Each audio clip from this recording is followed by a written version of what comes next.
I am very excited that I get to turn the tables on Nathalie today.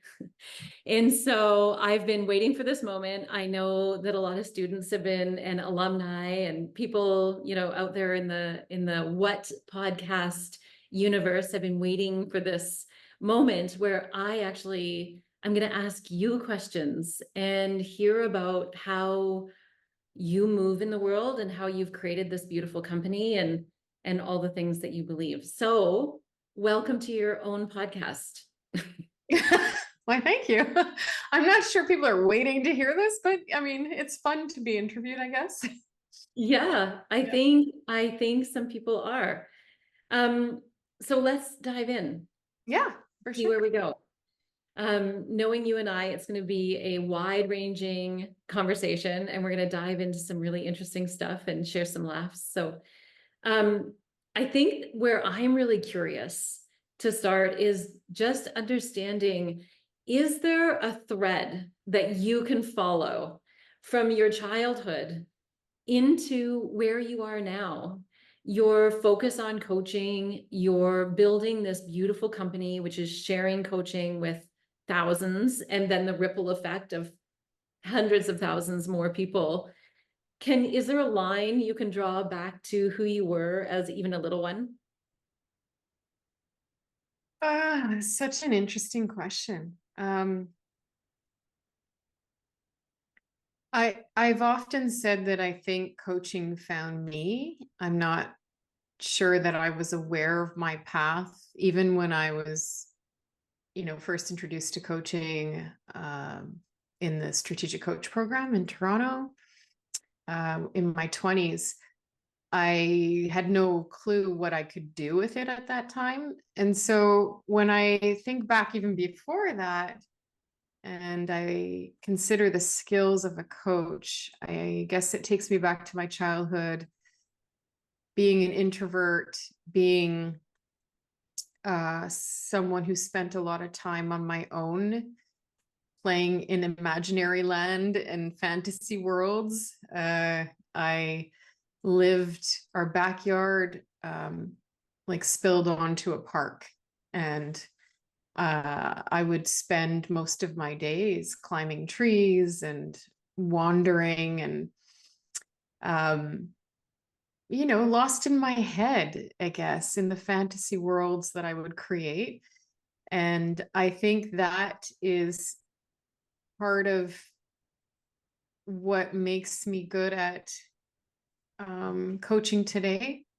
I can really step into an experience with a client, into their experience, not mine. I get really curious about their line of thought and what's underneath and what's in the way and how these beliefs are formed. And I guess that really is probably began in my youth when I, was reading, like, what did you call? You sent a text this week. You said we're book what? Dragons. Book Dragons. dragons. When I was a book dragon. Yeah, not a bookworm, a book dragon. I just part of that fantasy was living through books, right? Living Nancy Drew and Sweet Valley High and all these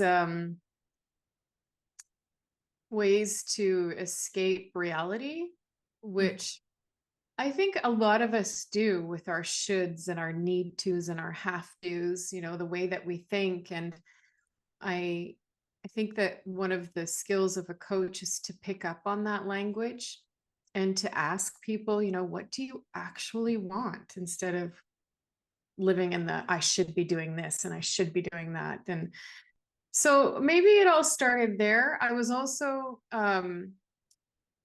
very interested in writing. I wrote a lot, and I think that just made me interested in the English language and the use of words and how words can be crafted to tell a story. And our clients come in, and we ourselves tell stories every day about our lives, right?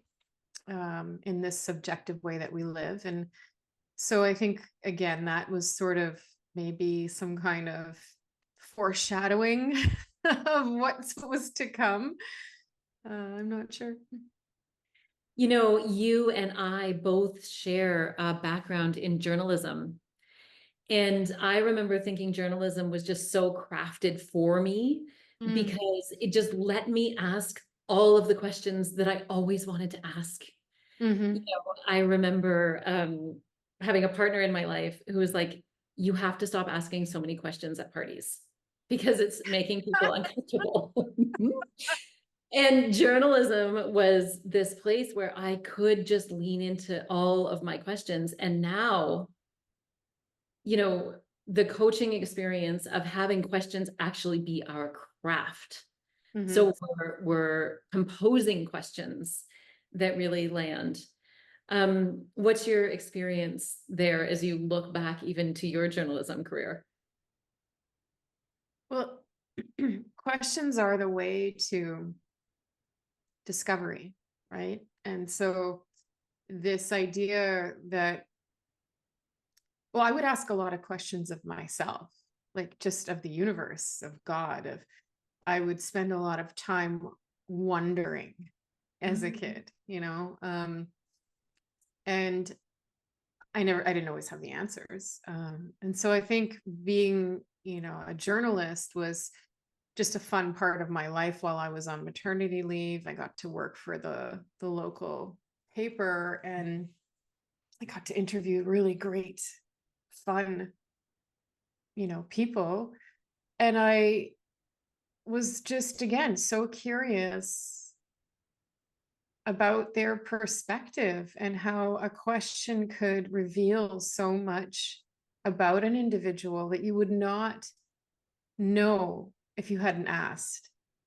These questions that are what we call powerful, but they're only powerful if they land powerfully. And so figuring out what that question is to light someone up or really hear what's going on for them in a perspective that they wouldn't normally share because nobody asked, right? And I think as coaches, when we are thinking about the tools that we have, as you said, is questions are the best tool as a coach. But it begins with curiosity. And curiosity, like you can't read if you're not curious, right? Like you won't want to pick up a book if you're not curious about the way someone writes, the way someone tells the story, the way that, words are pieced together and craft together. And I remember those choose your own adventure books. I used to get so lost in those and like, Yeah. "Oh, okay, let me read it again and then go the other way this time." And then I would get so upset when my life would end like halfway. Yeah. I need to figure out how to get to the end of this thing. And so I would go back. Yeah. Yes. Those are fun. I don't think they have those anymore. They're I so don't know if they do either. They were brilliant, those books. I also spent hours with those books and would get to that page where you'd see at the end that you died and oh you just have to start all over again. Yeah. yeah, yeah. Um, you said I spent a lot of time wondering as a kid, and I spent a lot of time wondering as a kid. I just think that that's so, what a blessing for a kid to be able to spend that time in just wondering. Well, wondering and wandering actually, but Yeah. wondering was the questions that I couldn't answer. Um, it wasn't always, a really nice kind of wondering, because sometimes it was, wondering, what am I doing here? Wondering what am I going to do with my life? And wondering, if I was okay, all the wonderings that we all do when we're wondering if we're enough, when we're wondering if we're, somehow living the life we should be living. And there's that shit again. But that wondering, I think, is healthy. And when I think to today, I am so grateful and I feel so privileged that I get to witness and partner with people to wonder together about all those things, all those questions we all have. Because I mean, like, what coaching comes down to often is, do you see me? Do you hear me? Do I matter to you? Do I matter to anyone? Yeah. So we maybe that's, the thread from being in that kind of contemplative state as a young person, insecure and, often lonely. Even though I was an introvert and I chose that path, we're human. We need connection. And I think that that's also another thing that coaching does is we create paths to connection, especially for people who might otherwise be lonely. You know, this this is a world, like, humans are made to connect. It's part of our health and well-being. When we're not connecting, I think that's when we are at risk, and so maybe that experience as a child is what led me also to look for ways to connect and look for opportunities to build a community around connection. Yeah. I just want to pick up on something that you said there. A fundamental part of coaching is I see you, I hear you, you matter. And I think that really is at the heart of coaching. And it is a big skill. I think people are so surprised at the skill it takes to have people, to create that space around people, to be seen and to be heard and to know that they matter, not because we're giving advice, not because we're relating to their story, but because we know how to listen and to be curious. Mm. Yeah, I don't know where I read it. I read it somewhere. Someone said curiosity is the most generous thing you can offer someone. And I really believe that, because when I think of all the times that I've been given advice, or I've been told what to do or told an opinion without ever being asked a single question, and I feel lonely in those moments. Mm. I think that is the feeling. It's lonely because, like, someone didn't pause and say, "Oh, what do you think?" Right? I think that one question, "What do you think?" is such a beautiful, powerful, connecting question. And it's a question that we can all ask so easily. Pause before telling and say, "Yeah, I can tell you, but what do you think?" Yeah. Whoa, wouldn't the world be a different place, or communities or workplaces and teams and cultures would be so different if we just stopped to say, "What do you think?" Mhm. And it starts with curiosity, right? Yeah. Like real, genuine curiosity. And I think we're lucky because we see coaches who have been in the game for a while. We see what happens when we ask, what do you think? We get gifts. They get gifts. They get gifts in that question as they unravel their thinking. And it's so delightful sometimes in coaching sessions to watch someone unravel their thinking right in front of you and make connections that they've never made before, just because of a question, just because of curiosity. Mm-hmm. Yeah. When, so you designed a really beautiful course that a lot of people who are listening have taken, called Demystifying Goals. And in that, you taught about the ideal self. And I was so captured by that idea and how you talked about it in the course. Um, well, I guess, could you just talk about it a little bit now, for people who don't understand the concept of ideal self?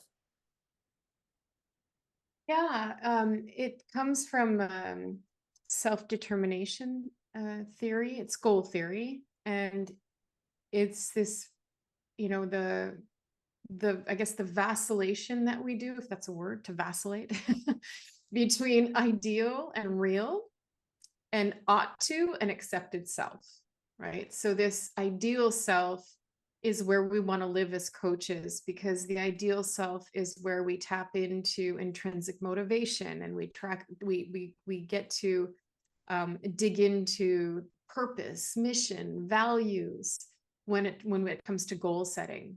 So when we create goals with strong characteristics, they're goals that are representative of our values, of the deeper parts of ourselves.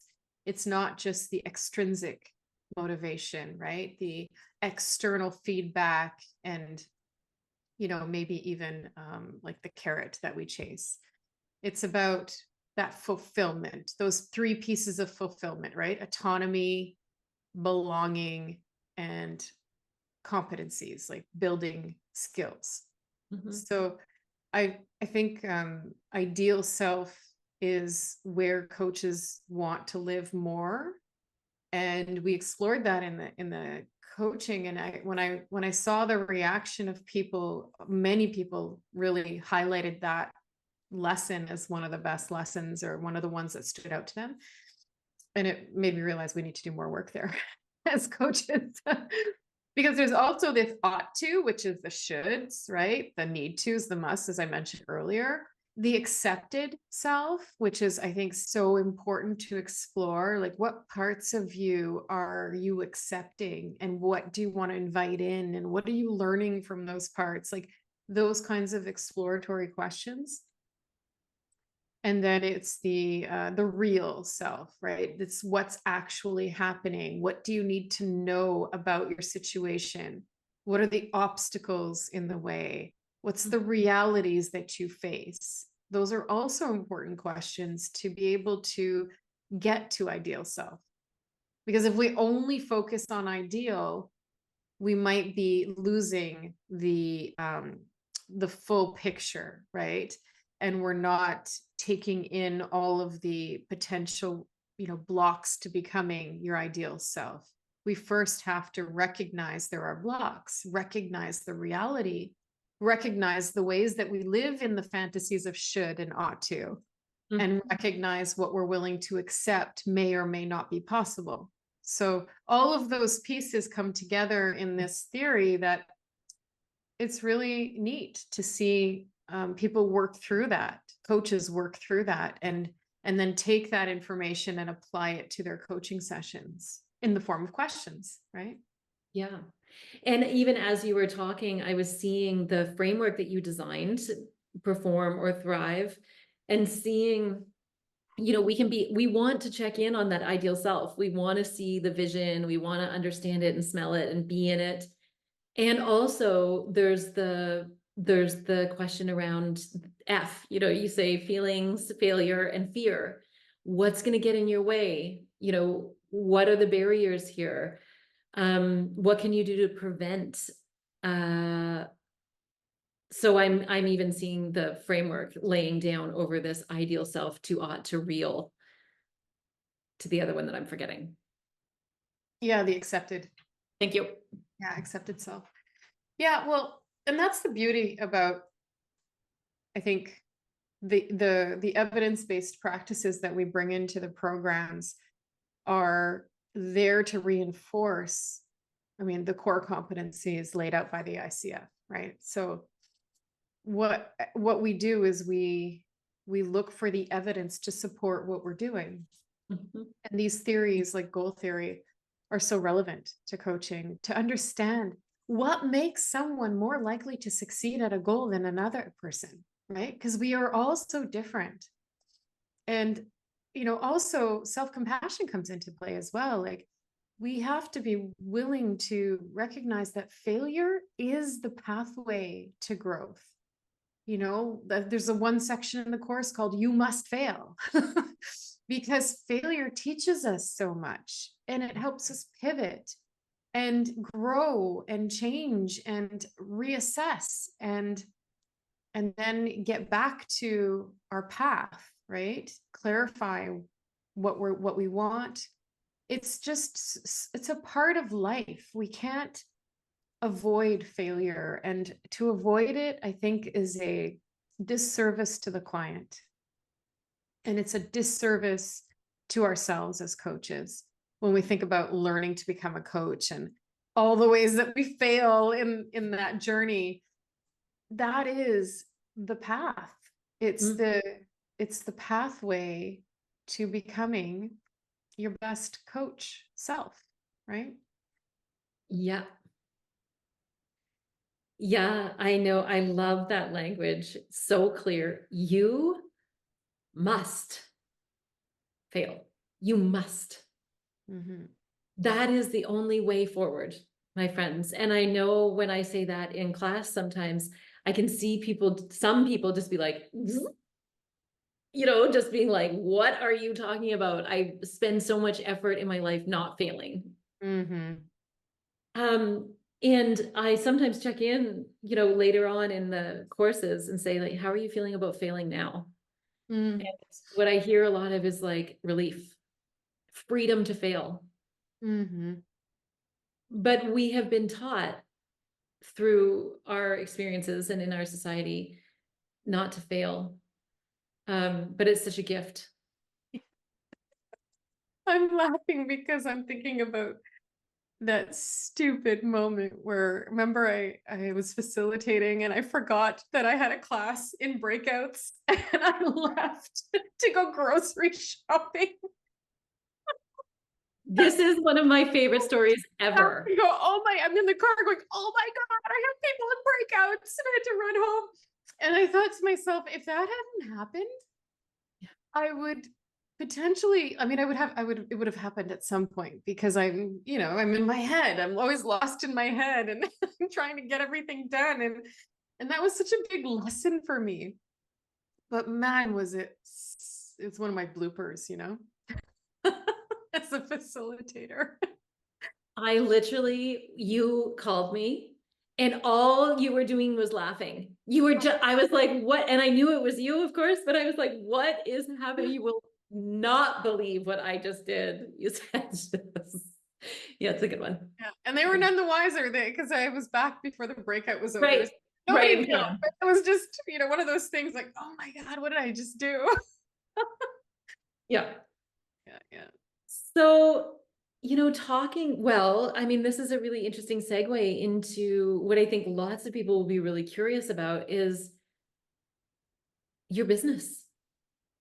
And you and Kate just did a beautiful podcast that I've only listened a little bit to around, starting businesses. And for people who haven't listened to that one yet, go back and listen to it because it is just such a good, wholehearted conversation around how we get in our own ways and good tips and how to get there. But you have started not only a coaching business and a mentoring business, but a business to support coaches in their training and to create community, which, as you mentioned, is so important for so many people. Um, what are the strengths that you really needed to lean into over the course of imagining your business and starting it and now getting to where you are now?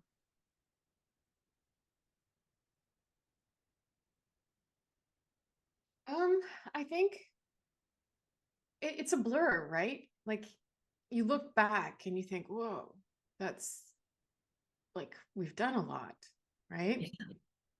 Um, in the building phases, though, it's a bit of a blur because you're head down and so focused on, first of all, at the beginning, it was survival, focused on every day, every moment, every waking hour of like making this thing work, wanting to make it work. But if I go back to your early question about, what threads to my childhood, one thing I was really good at, I was good at living in fantasy, right? Fantasyland. And that to me is that ideal self, right?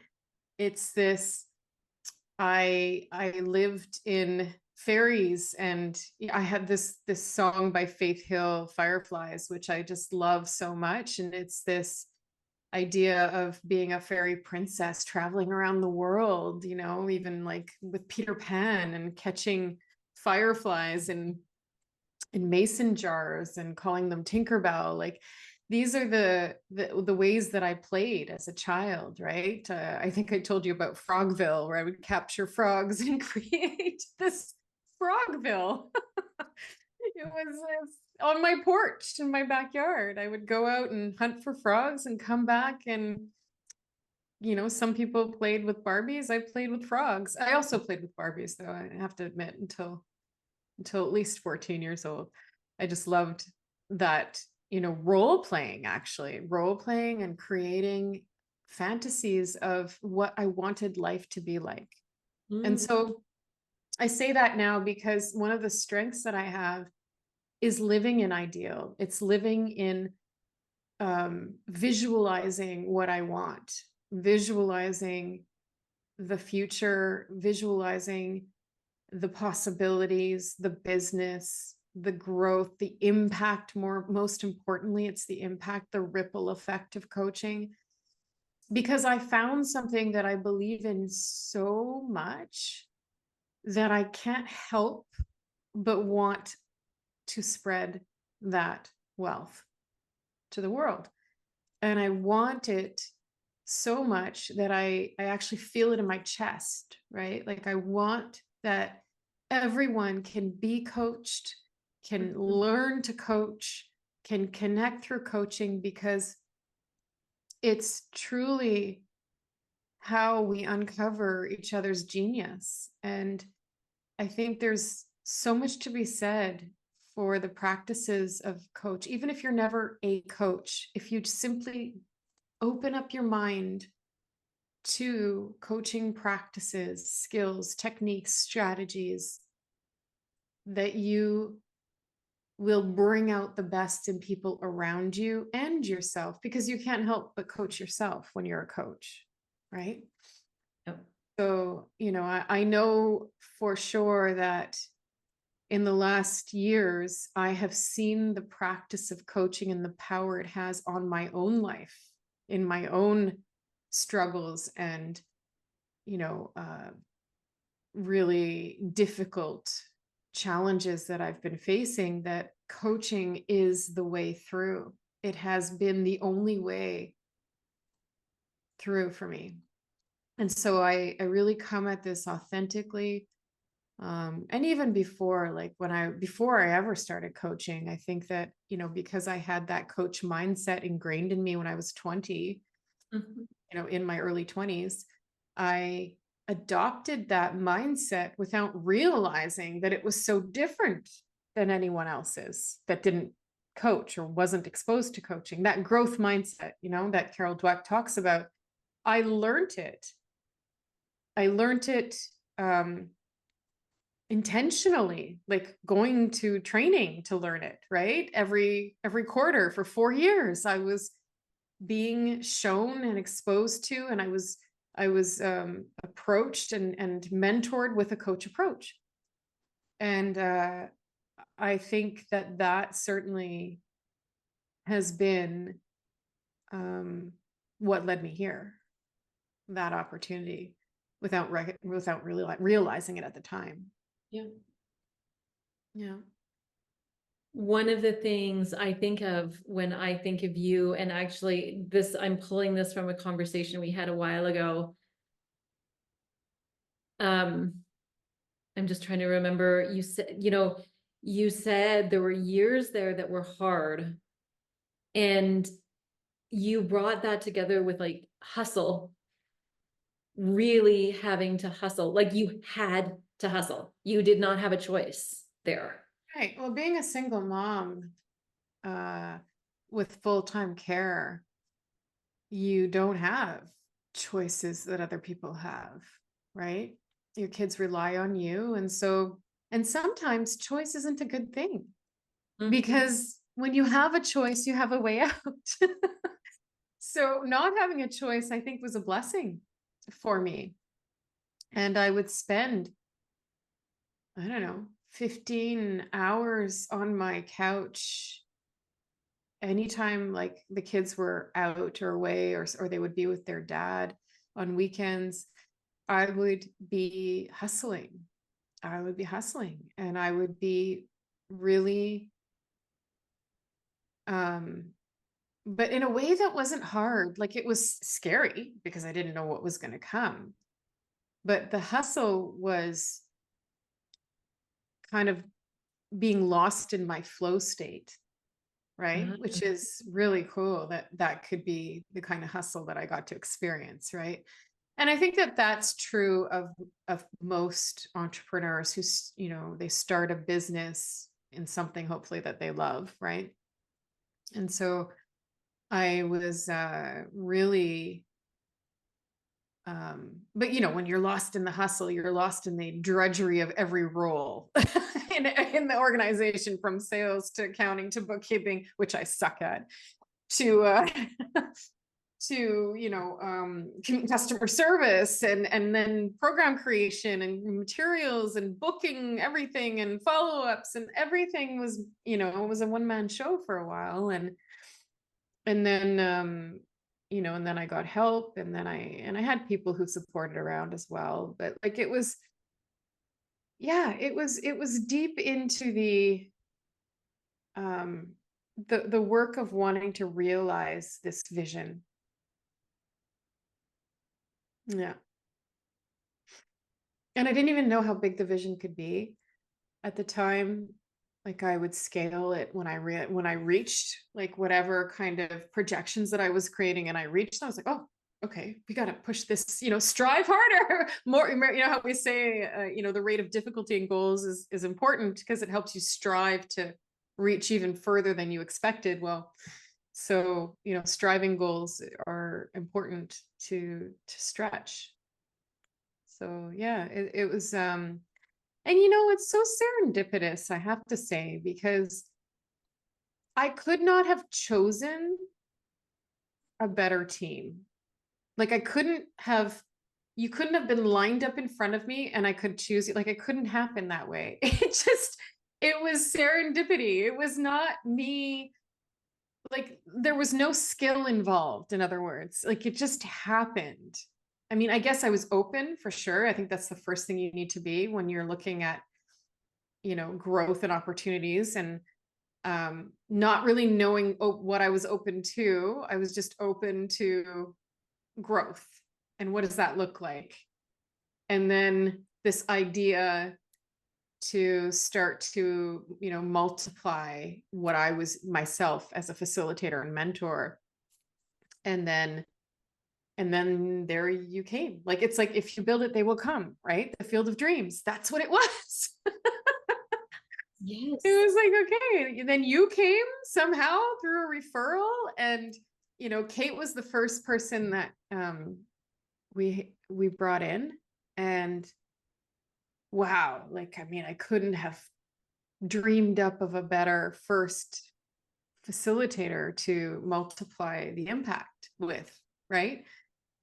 Authentic, passionate, committed, loyal, like so like servant mindset in the way that we all, you know, exist for the community. And that wasn't something I didn't teach. That was attitude. That was just how you all came. So I got very, I want to say luck, but luck is preparation meets opportunity. And I also believe that, you know, that reticular activating system, that, you know, feed your mind with what you want, not what you don't want. Move towards what you want. Open your mind to what you want, not what you don't want. where most of us live is, well, I don't want this and I want to avoid that. Well, no, I want this and I want to move towards that. And I was very clear all the time about what I want when it came to business anyway. And yeah, I just it happened. It happened in the doing. Like that's all I can say, right? Yeah. It's such a good story. It's so fun to hear you sort of muse about how it all happened. And one of the things that I was thinking, you ask such a good question. I love this question. I'm going to take it with me forever and ever. And it took me a while to wrap my head around it, actually. You ask the question when hard things come along and you are kind of navigating through them. You ask the question, how is this for me? Mm-hmm. Not why is this happening to me? Mm-mm. You ask, okay, how is this for me? And talking about like opening your reticular activation system, opening your filters to opportunity rather than what we don't want. That question, I think, is a game changer. I don't remember when I started asking that question. But I can say that it's profoundly changed Mm. the way that I react or interact with challenge. I have an unshakable faith in whatever is happening for me, whether it's to learn and to grow, or if it's to pivot, if it's to notice something I wouldn't have noticed otherwise.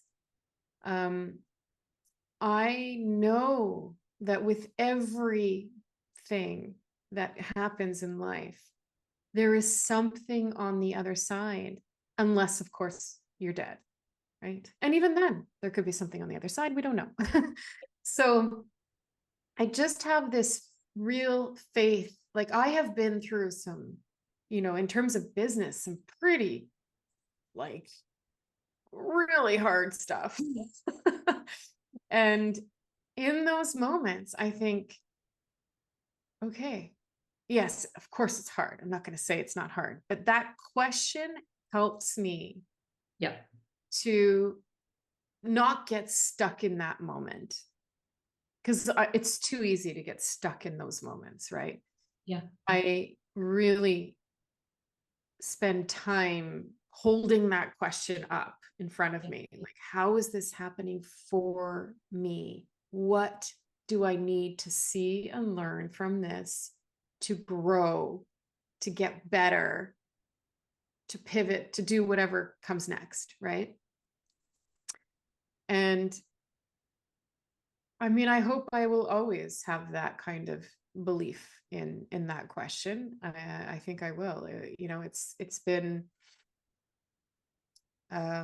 something that has actually really, I think, saved me from, getting lost in darkness sometimes. So Mhm.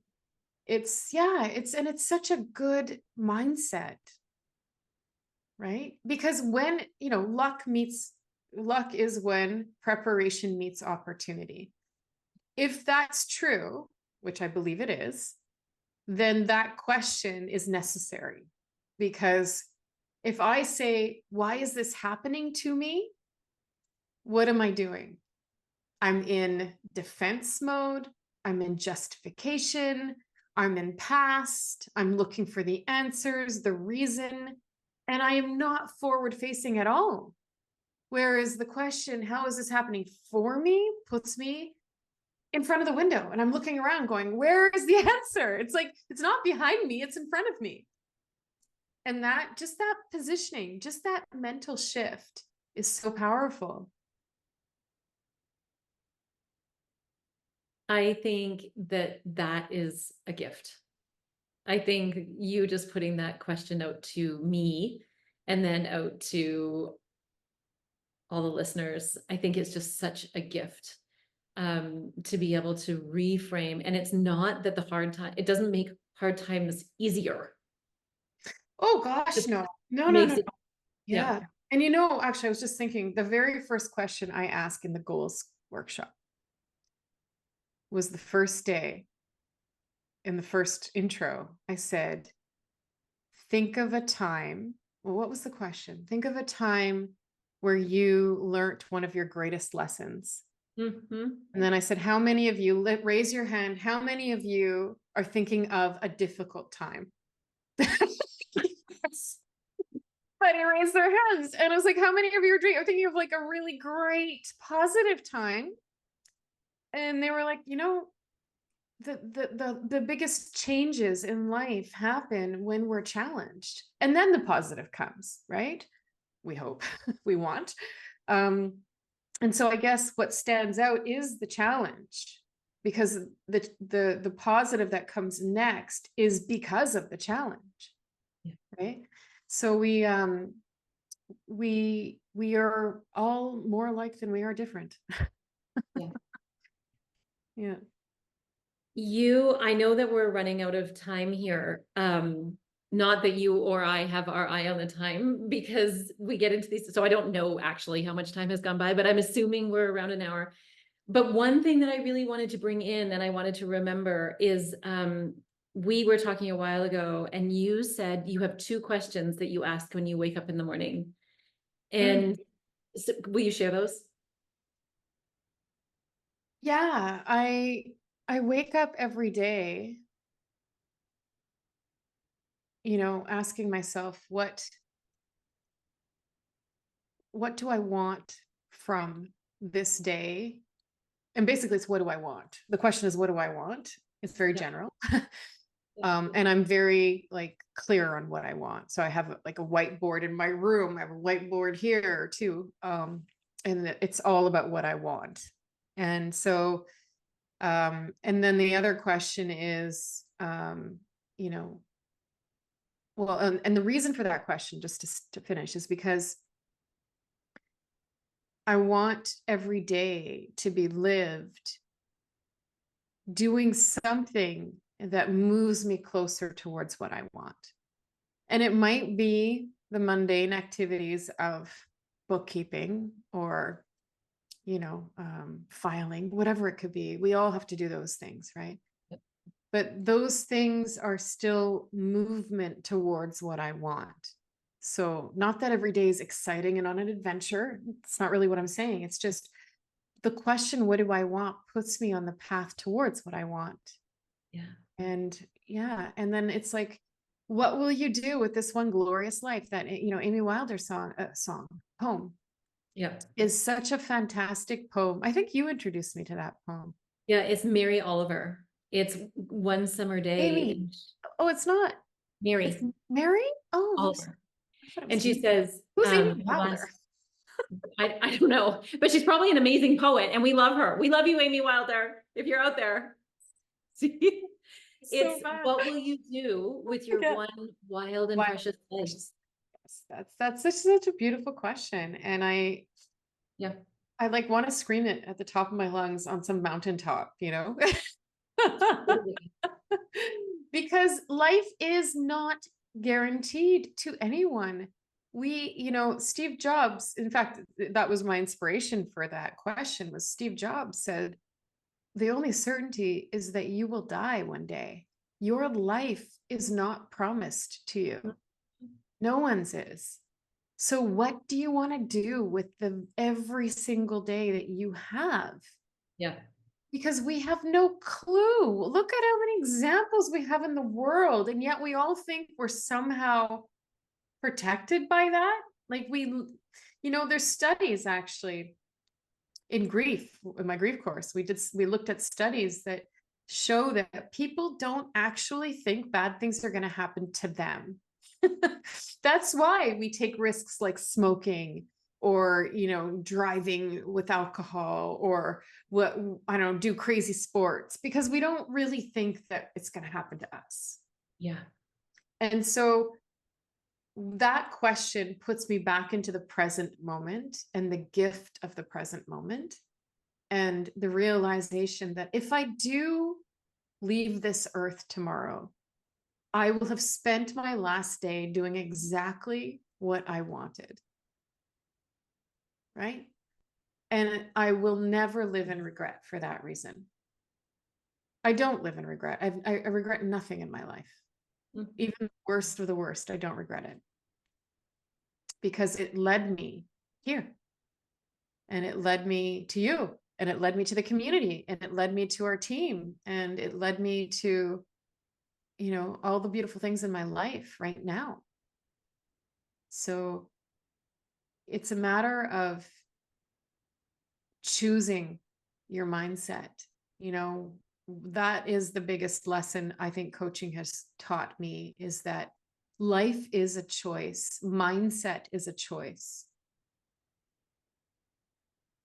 We choose every day to live in this coach mindset, right? You and I. Yeah. And we teach it and we celebrate it and we, read about it and we talk about it and we listen to podcasts about it and we just immerse ourselves in it, right?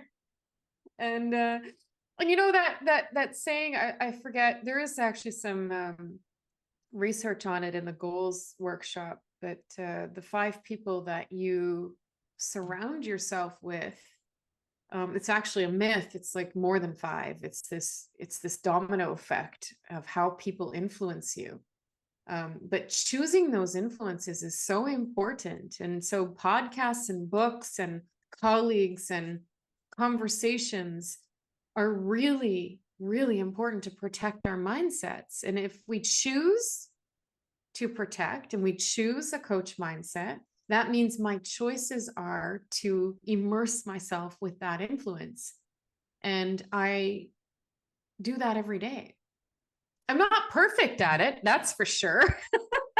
Yeah. I'm absolutely in the sense of being a coach all the time. Like, I'm certainly not always a coach, not with my kids, and maybe not in some conversations in my life. I wish I would show up more as a coach. There's no perfection there. But when I think about, intentional living and creating what I want, designing the life you want, that is a choice. Like, that is where my focus is. And yes, I make tons of mistakes along the way. Yeah, of course. Yeah. And there we are in failure again, right? Mm-hmm. We Mm-hmm. try, we fail, we reflect, we learn. Yeah. Yeah. So, what do I want today? And what will I do with my one wild and precious life? Mm-hmm. So, those, Yes. yeah, those are great questions to be passing on. So, as just a wrap here, and this has been so fun. This has been, like, as always, such a delightful conversation. And I think there's so much here for people to take. What is your vision? What is, we are all part of this beautiful community that is spreading, the ripple effects, multiplying the effects of coaching. For you right now, knowing that it changes, but for right now, what is your vision for the future? Well, in my fantasy world, I envision some castle on a mountain that is Canada Coach Academy school, elementary school for the adventurous. A school that embraces the coach approach to learning, and that that we can not just graduate better students but better humans through that approach. So my dream is to bring coaching to schools. My dream is to show teachers or educators, leaders in education, how powerful a coaching mindset can be when the goals of the systems agree. And right now, I think that that's the biggest challenge, is the goal of the system doesn't agree. Even though there's talk of wanting to change, it's a systemic Mhm. piece. So But the dream, that fantasy, in my fantasy world, I have this mountain and on it is this academy, and then there's children lined up coming up the hill to be taught by coaches, experiential learning through a coach approach. And let it be so. Let it be so. Yeah. All right, Nathalie, thank you so much. This has been fun. And maybe we'll do another one of these. Maybe we'll do one every, a couple of times a year. But I just want to say, it is my honor and the rest of the team and all of the people in the community, the 1,000+ people that we have in our community, to learn from your work. Yeah, I don't know if it's an honor, but I do know that it's my honor. It's my honor to get to do this work and to share my love of learning with everyone, and the feedback. I mean, I often say I don't know anyone else who does their job every day and gets so much gratitude for the work they do. Yeah. You, me, facilitators, mentors, our community, we all get so much grace and gratitude every day. Like, it's profound. It's quite profound. And I recognize that I am blessed, and I thank my lucky stars every day. And I really feel that there's so much more to do. So it's exciting to keep growing, to keep learning. And in community, I think it's just so powerful. Like, people who learn together, grow together. And I feel like that's what we are living right now in our community. The amount of buzz around these workshops, the grief, the training and compassion, the goals, the business startup workshop, the even the coach connects and the coaching labs to come and the coaching clinics, and all of this is just so much community around learning and networking and growing together and collaborating. Our pillars are community, collaboration, and connection, and that's really what we've built. So yeah, I'm just excited to do more. Yeah. And I feel that excitement right now. And I feel that excitement every time we meet, as a team, to figure out what's next and how we're moving and what we're doing and how we're going to pivot to feedback. It's really, we're lucky. Mm-hmm. We're blessed to be where we're at. And we worked hard to be here. And oh my God, and we worked hard. All of that grit, all of that hustle, all of that determination. Grit, absolutely grit, yeah. All of that experience brought us here, and we're now, we're lucky enough to live it. Okay, my friend, thank you so much for letting me interview you on your own Thank you. podcast. That was fun. It was fun. Thank you for taking the time. Okay. For hosting our what podcast. That's right.